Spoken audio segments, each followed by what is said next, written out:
Petri Wine brings you Basil Rathbone and Nigel Bruce in the new adventures of Sherlock Holmes.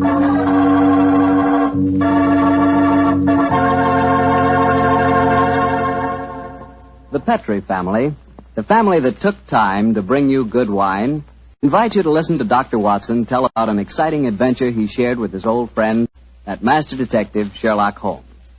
And I've got something to talk about, too. Now that the poultry shortage is over and you can get chicken again, you ought to treat yourself to the best meal in the world.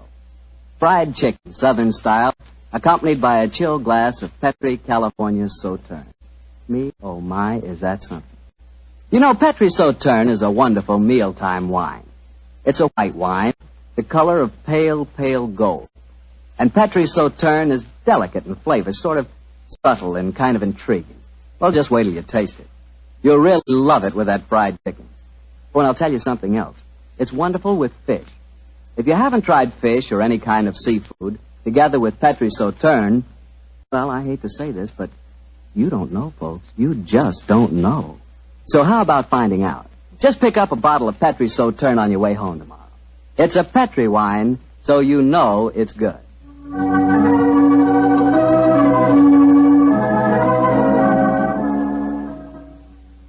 And now let's see if our old friend Dr. Watson's expecting. He's out on the patio. Dr. Watson? Here I am, Mr. Doyle. Sit out here this evening, my boy. Oh, swell idea, Doctor. It certainly is a beautiful night. It certainly is. Draw up a chair and make yourself comfortable. That's it. You care for some of my tobacco? I think I'll stick to a cigarette, thanks. Well, Doctor, all ready for tonight's adventure? Yes, Mr. Bartell, I'm all ready. And a strange story it was. A very strange story. How did it begin? Stormy December night in 1900 with the rain pelting against the Baker Street windows? Or perhaps with you and the great Sherlock Holmes rattling along in a cab beside the foggy waterfront chasing some desperate criminal? You make quite a good storyteller yourself, Mr. Bartell. No. The adventure I'm going to tell you took place many, many thousands of miles afield from our Baker Street headquarters. To be exact, in the Indian city of Parbutipur, about 200 miles north of Calcutta. It must have been a mighty important case that made you both travel that far. It certainly was, my boy, yes. It was announced in the summer of 1894, I remember, that Holmes received an urgent summons from the Maharaja of Parbutipur. After 5 weeks at sea, we reached Calcutta, and a few days later found ourselves on the veranda of our hotel in Parbutipur. As we sat there talking to the Maharaja's brother, Rabat Singh, we could hear the faint throb of native drums and the haunting wail of an Indian lute coming from the bazaar. And so, gentlemen, I thought that before I took you over to my brother's palace, I would tell you something of the problems that beset him. An excellent idea, Mr. Singh. Yes, indeed, sir, particularly as you've just told us your brother, the Maharaja, is not in the best of health. Just so, Dr. Watson. Interviews tire him, and in any case, his command of the English language is not so extensive as mine. And now, sir, the problem, if you please. As to the exact problem, Mr. Holmes, I am not completely informed. My dear brother has not seen fit to confide his entire troubles, even to me. In fact, until your arrival yesterday, I did not even know that you had been sent for. But I can tell you that his worries are centered on the safety of the white elephant of Parbutipur. White elephant? Excuse me. But possibly you are not aware that white elephants actually do exist. Oh, yes, though I understand that they're extremely rare. Oh, extremely, Mr. Am I right in thinking that in the East a white elephant is considered sacred? Quite right. Pray continue, sir. Well, in 1750, the first white elephant was presented to my great-great-grandfather, and with it came a legend. The legend that the Maharaja's rule would be happy, healthy, and successful only as long as the elephant flourished. If the animal were to die, then the reign would come to an end, and the Maharaja was doomed to a sudden death. Mr. Singh, who was responsible for the origin of this legend? Oh, a good and wise man who traveled from the mountains beyond Nepal. He it was who brought the first elephant to my great-great-grandfather. And how has the legend worked out in actual practice, sir? Its prophecies have come frighteningly true, Dr. Watson. Oh? The first elephant was killed by his mahout, his own keeper, after my illustrious ancestor had dismissed the man for incompetent. A week later, my great-great-grandfather was himself killed in a native uprising. And so it has gone on, gentlemen, since then. Amazing, amazing. When the elephants have died, and they have always died, the Maharaja of Vaputipur has died a violent death soon after. And as each new Maharaja has succeeded to the title, the wise man from the beyond the mountains has appeared, and with him, a new sacred white elephant. He last appeared 4 years ago when my brother inherited the title. But it can't still be the same man, sir. Why not, Doctor? Well, I mean to say, that'd make him a couple of 100 years old. A trifle less, I fancy, Doctor. Really, my dear sir, seems to me your story's the wrong way round. Men don't live to such an age, whereas elephants are noted for their length of life. That's true, Watson, but apparently not the sacred white ones of Parbatipur. Mr. Singh, in the event that your brother's death, who would become the Maharaja? I should, Mr. Holmes. Oh, I can see what you are thinking, sir. The next in line to succeed to the title would have an excellent motive for wishing animal death. Well, the logic is inescapable. The thought had no personal implication, I assure you. Well, I'm very anxious to see this fabulous animal. The sacred white elephant is never seen except at the yearly festival that celebrates another anniversary of the Maharaja's rule. So the animal is only seen once a year, eh? Yes, Mr. Holmes. And when is the next anniversary, may I ask? In 2 weeks' time. Oh, our arrival seems to have coincided very nicely with the ceremony. Yes, Watson, a fact that I'm sure is not coincidental. Well, Mr. Singh, I'm very glad that you told us the legend of the sacred white elephant, and now I suggest that you take us to the palace. I'm most anxious to make the Maharaja's acquaintance.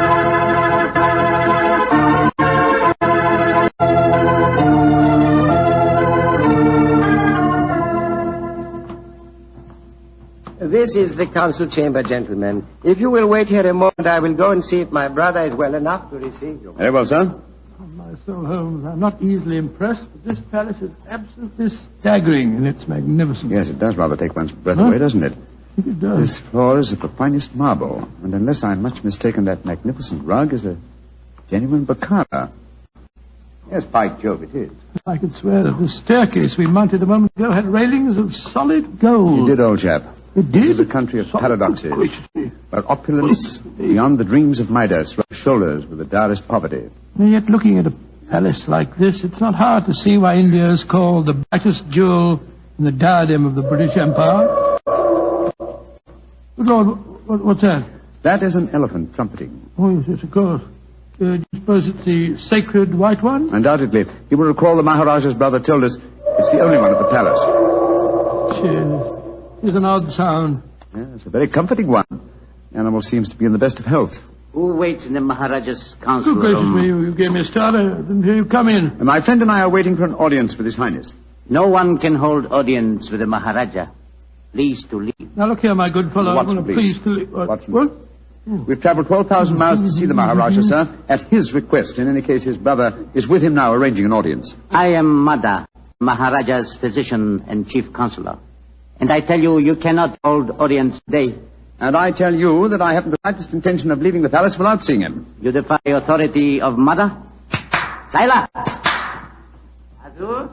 Sahib Log ke lai jao. Now, I warn you that if I have any... Oh, I'm glad you're back, Mr. Singh. This fellow told us that we couldn't see your brother. And furthermore, he seems to labor under the misapprehension that he can have us thrown bodily out of the palace. Mother, you do not understand. These are the gentlemen my brother wishes to see.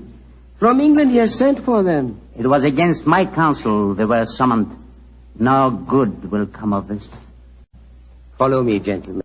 My brother, the Maharaja, will see you now. But please do not stay with him too long. He is far from well.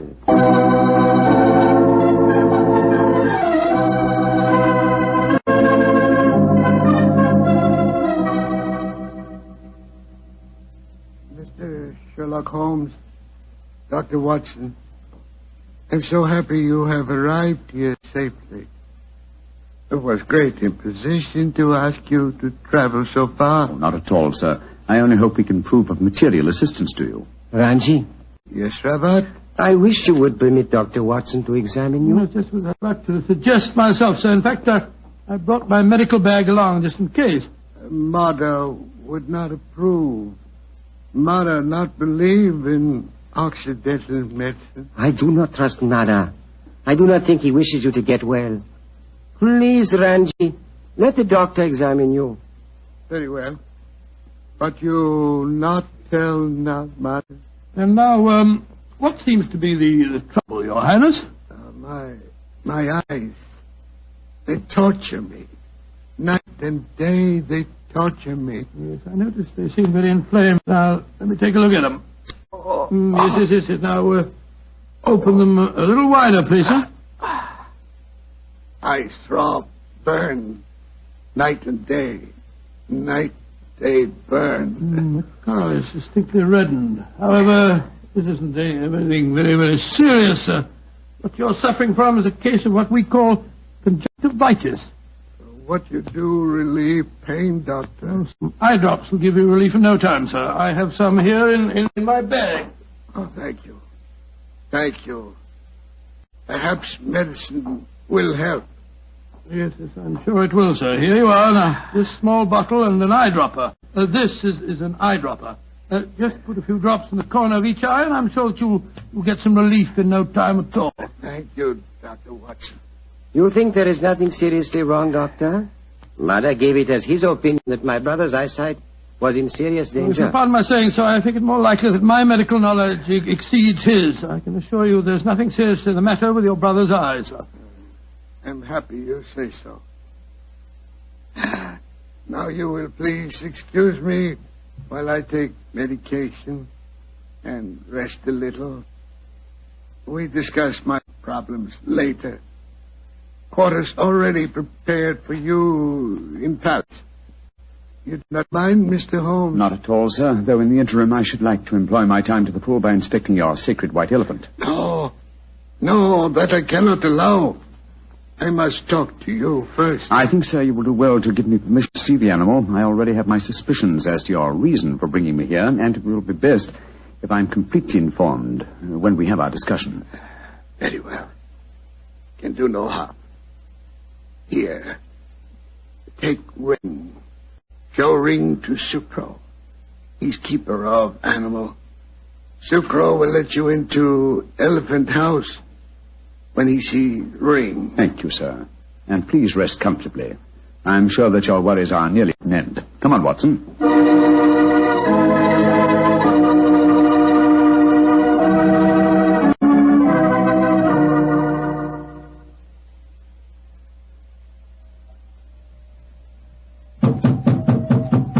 Well, they told us this was the elephant house. Why in thunder doesn't the keeper open the door? I imagine because his mind is preoccupied with music. Knock again, old fellow, will you? Uh-huh. He heard us that time. Yeah, about time. We must have been knocking here for 5 or 6 minutes.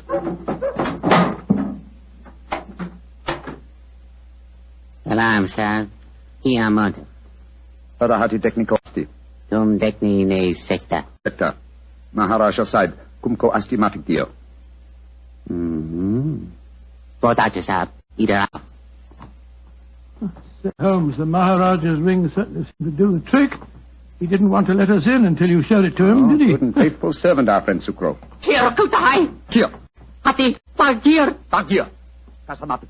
Nejutai, sir. What's happened, Holmes? The white elephant has disappeared, Watson. Disappeared? That's ridiculous. Elephants don't just disappear. Dear Curry, sir. Maharaja Sahib Kibolo. Kali Umkabolo. Potato, sir. Potato. Where's he going? I told him to go to the Maharaja and give him the news. But he was to tell it to no one else. But, Holmes, this is ridiculous. We heard the animal trumpeting here less than half an hour ago. How can an elephant be spirited away in that amount of time? That's what we have to find out, my dear fellow. I've often heard the Indian rope trick. Now we have a first-hand opportunity of solving a new mystery, the problem of the disappearing elephant.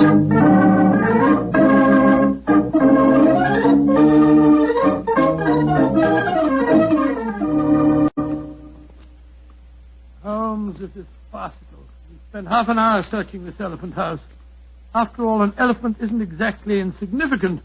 I doubt if you're going to find it out of those boards in the corner over there. True, Watson, but nonetheless, there are interesting clues to be observed. Clues? What clues? Come over here, old chap. Bloodstains. Great Scott, you're not suggesting that's elephant's blood? It's hard to say, though I would venture the opinion that it would require the blood of several human corpses to produce an equivalent of blood. In any case, you will notice that the stains are dried and old. Hello? That must be the elephant keeper back from the palace. Watson, it's Mara, the Maharaja's physician. Mr. Holmes, Dr. Watson, At once you must come back to the palace. What's wrong, sir? It is the Maharaja. Death has come to him. Dead? Great heavens. Exactly what happened? Sukro, keeper of the elephant, came to the Maharaja. He said he had a most important message to deliver. He had. I told him to deliver it. Then what happened? A few moments later, I heard cries. I went to the Maharaja's room and found him in delirium. He was saying about the elephant having disappeared, his brother, and I tried to give comfort to him, but we could do nothing. His breathing became more and more labored. Finally, it stopped altogether. So the doom of Parbotipur is fulfilled once again. The elephant is gone and the Maharaja's reign is ended. Come on. We must go to the palace. Yes, I must examine the body at once. You're certain it was a natural death, Mr. Mudder? Positive, Mr. No Holmes. symptoms of poisoning, for example? Mr. Holmes, I have read some of your sensational stories in which obscure deaths are attributed to a subtle oriental poison unknown to Western science. I can assure you that if the Maharaja has been poisoned, it has been caused by no poison known to me. When did he last eat? Over 8 hours ago. Possibly died of shock, Holmes. Shock and hysteria. When he knew that the elephant had vanished. Yes, it's possible, but it's murder just the same. Murder? Why do you say that, Mr. Holmes? Because whoever caused the elephant to disappear did it with a deliberate intention of ending the Maharaja's reign. A diabolical plot, and one that I intend to overcome before this day is out.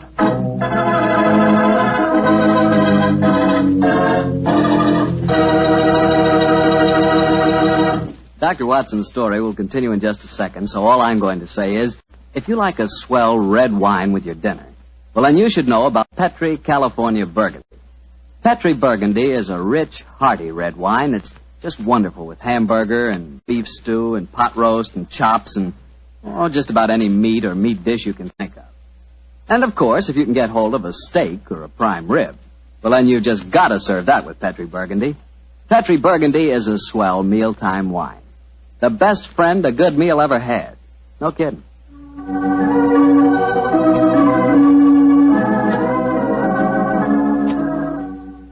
And now back to tonight's new Sherlock Holmes adventure, the case of the vanishing elephant. Tell me, Doctor, did you examine the Maharaja's body? Yes, of course I did, Mr. Bartell. Holmes was convinced that the Maharaja had been murdered, but I could find no trace of foul play. After my examination, I joined Holmes in our quarters, and I gave him my opinion. Found out anything? Looks like natural death to me, Holmes. No traces of poison? None that I could see. Of course, it's hard to be certain without an autopsy. Did you suggest one? Yes, but the new Maharaja won't hear of it. It's against their religion, apparently. Yes, I was afraid of that. Meantime, I've been conducting a cross-examination of some of the palace servants. Oh? What do you find out? Principally that all of them heard the elephant trumpeting this morning. Did any of them suggest how the animal might have been smuggled out to the palace grounds? They insisted that such a feat would be impossible without their knowledge. Well, what's our next move, Holmes? To interrogate the one person who I'm sure can give us the true story of the elephant's disappearance, its keeper. Remember, we haven't seen him since he took the message to the palace. I suggest we return to the elephant house and have a persuasive talk with him.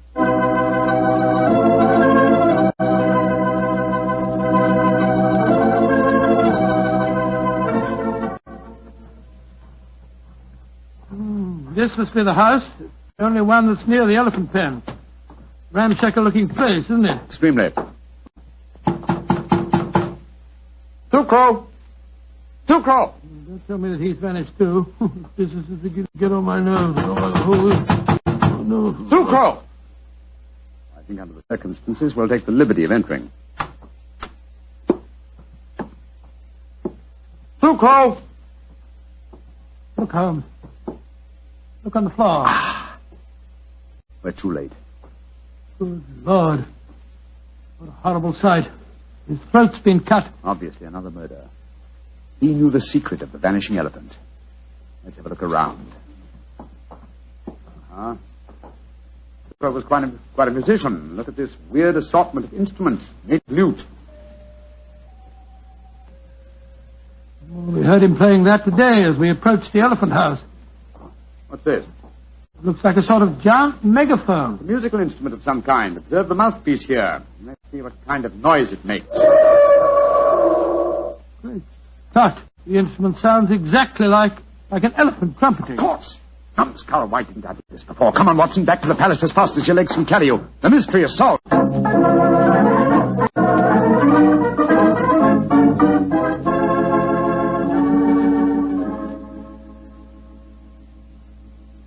You say you have have solved the problem of the missing elephant, Mr. Yes, Holmes? sir. And also the cause of your brother's death and Sucro's murder. Indeed.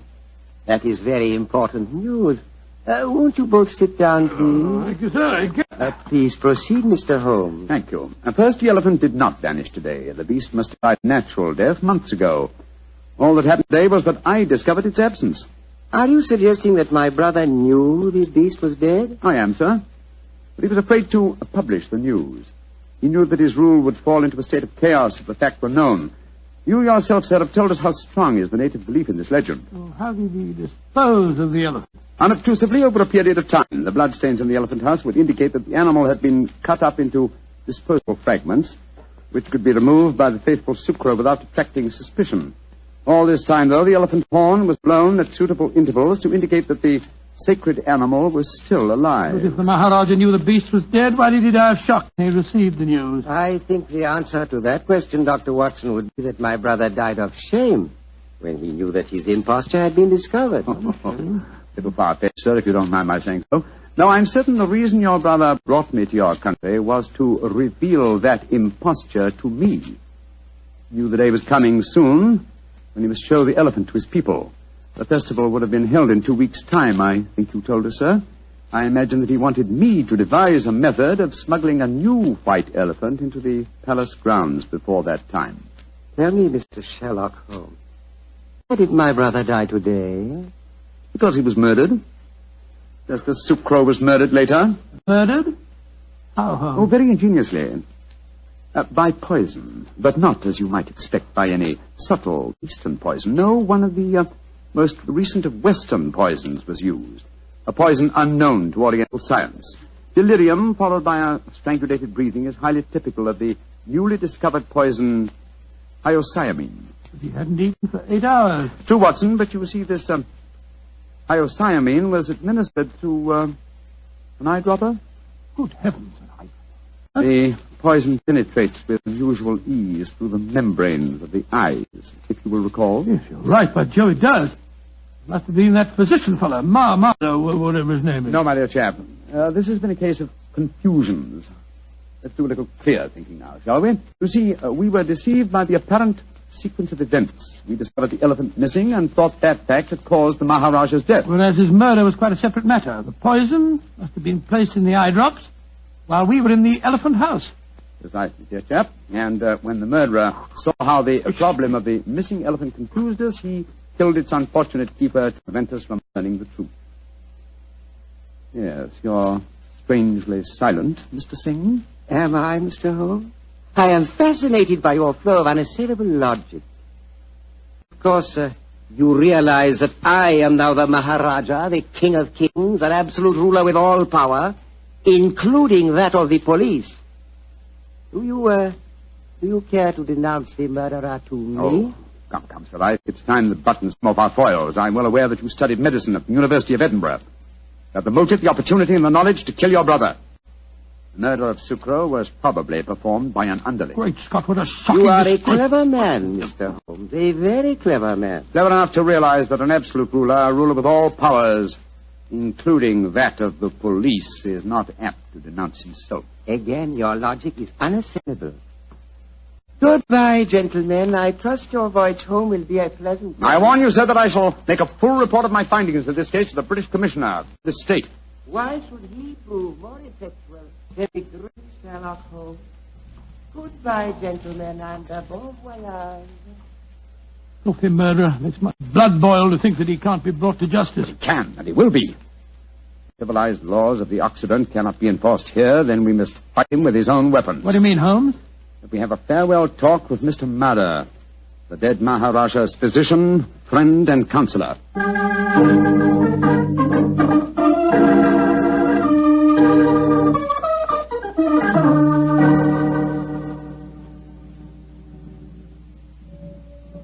But this is a terrible story you have told me, Mr. Holmes.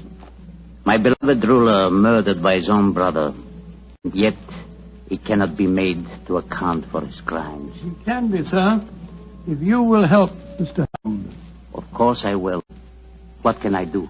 Try and obtain the eye drops before they're destroyed, will you? Have them analyzed by a Western scientist and forward the reports to me in London. I'll take the necessary action. I will try to do that, Mr. Holmes.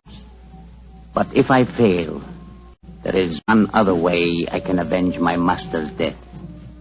In a few weeks, a new Maharaja will be enthroned. I understand you, sir. The wise man from beyond the mountains of Nepal will bring a new white elephant. Perhaps an elephant that will not live very long. You understand me perfectly, Mr. Holmes. I can promise you that the elephant will die in a very short time. And with it, the new Maharaja. My master shall be avenged.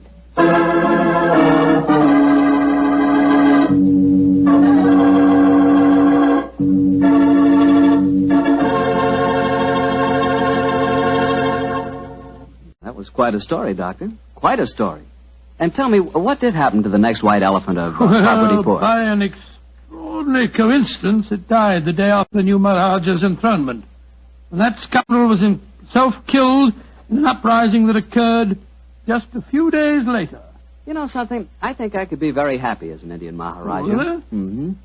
Beautiful palace, beautiful women, beautiful jewels. And every year on my birthday, the natives would give me my weight in gold. You know, I could learn to like that.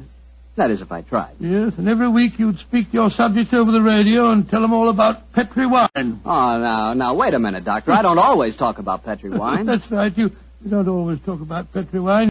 You've got to sleep sometime. All right, go on. Kid me about it. But Petri wine is worth talking about.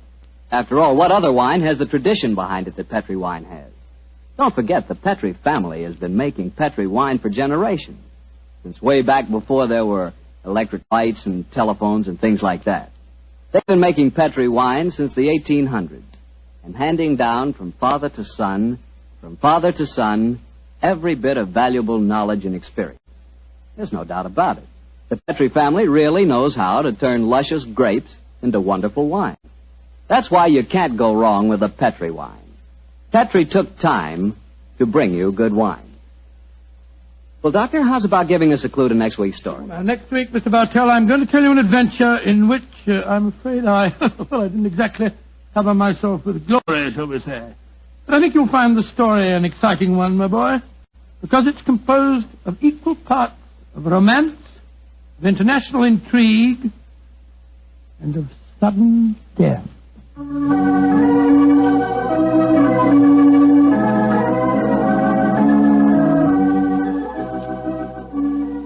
Tonight's Sherlock Holmes adventure is written by Dennis Green and Anthony Boucher and is based on an incident in the Sir Arthur Conan Doyle story, The Engineer's Thumb. Mr. Rathbone appears through the courtesy of Metro-Goldwyn-Mayer and Mr. Bruce through the courtesy of Universal Pictures, where they are now starring in the Sherlock Holmes series. The Petri Wine Company of San Francisco, California, invites you to tune in again next week, same time, same station. This is Harry Bartell saying goodnight for the Petri family. Sherlock Holmes comes to you from our Hollywood studios. This is the Mutual Broadcasting System.